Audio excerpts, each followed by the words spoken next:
हामिद सारे दिन के काम से थका हारा घर वापस आया तो क्या देखता है कि उसके तीनों बच्चे घर के सामने कल रात के पहने हुए कपड़ों में ही मिट्टी में लत-पत खेल रहे हैं। घर के पिछली तरफ में रखा हुआ कूड़ादान भरा हुआ और मक्खियों की आमाजगा बना हुआ है। घर के सदर दरवाजे के दोनों पट तो खुले हुए थे ही, मगर घर के अंदर मचा हुआ उधम और बेतरतीबी किसी मैदान जंग का मंजर पेश कर रही थी।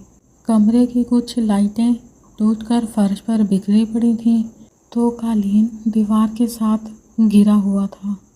टेलीविज़न अपनी पूरी आवाज़ के साथ चल रहा था और बच्चों के खिलौने फर्श पर ही बिखरे हुए थे और कपड़ों की मची हुई हड़बोंग एक अलग कहानी सुना रही थी। किचन का सिंक बगैर धुली हुई प्लेटों से अटा हुआ था तो दस्तरखान से अभी तक सुबह के नाश्ते के बर्तन और बची कुची अशिया को नहीं उठाया गया था। फ्रिज का दरवाज़ा खुला हुआ और उसमें रखी हुई अशिया नीचे बिखरी हुई थीं। ऐसा मंजर देखकर हामिद के दिल में एक हौल सा उठा। हामिद दिल ही दिल में दुआ मांगता हुआ कि अल्लाह खैर हो। सीढ़ियों में बिखरे कपड़ों और बर्तनों को फांदता और खिलौनों से बचता बचाता बीवी को तलाश करने के लिए ऊपर की तरफ भागा। ऊपर पहुंचकर कमरे की तरफ जाते हुए रास्ते में गुस्लखाने से पानी बाहर आता दिखाई दिया तो फौरन दरवाज़ा खोलकर अंदर देखा। बाकी घर की तरह यहाँ की सूरत हाल भी कुछ मुख्तलिफ नहीं थी। तौलिए पानी से भीगे फर्श पर ही पड़े थे। बाथ टब साबुन के झाग और पानी से लबालब भरा हुआ था।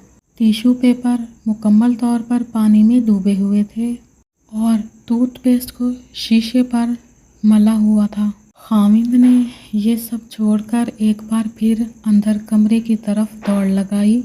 धड़कते दिल के साथ दरवाज़ा खोला तो उसे इंतहाई हैरत का सामना करना पड़ा कि बीवी मज़े से आराम से बेड पर लेटी हुई किसी कहानी की किताब पढ़ रही थी। बीवी ने अपने खाविंद को देखते ही किताब साइड टेबल पर रख दी और चेहरे पर एक मुस्कुराहट लाते हुए बोली, आप आ गए ऑफिस से, कैसा गुजरा आपका दिन? हामिद ने बीवी के इल्तफ़ात और इस्तकबाल को नज़रअंदाज करते हुए पूछा, आज घर में क्या उधम मचा हुआ है? बीवी ने एक बार फिर मुस्कुराकर हामिद को देखा और कहा, रोज़ाना काम से वापस आकर आप हमेशा यही नहीं कहा करते थे कि मैं घर में रहकर क्या और कौन सा कोई अहम काम करती हूँ? हामिद ने कहा, हाँ ऐसा तो है, मैं अक्सर ये सवाल तुमसे करता रहता हूँ। बीवी ने कहा, तो फिर देख लीजिए आज मैंने वो कोई भी काम नहीं किए जो मैं रोज़ाना काम किया करती थी। मेरा पैगाम ये है कि ज़रूरी है हम इंसान दूसरों की मेहनत और उनके किए कामों की कदर और एहसास करें, क्योंकि ज़िंदगी का तवाज़न मुश्तरका कोशिशों से कायम है। ज़िंदगी कुछ लेने और कुछ देने से इबारत है।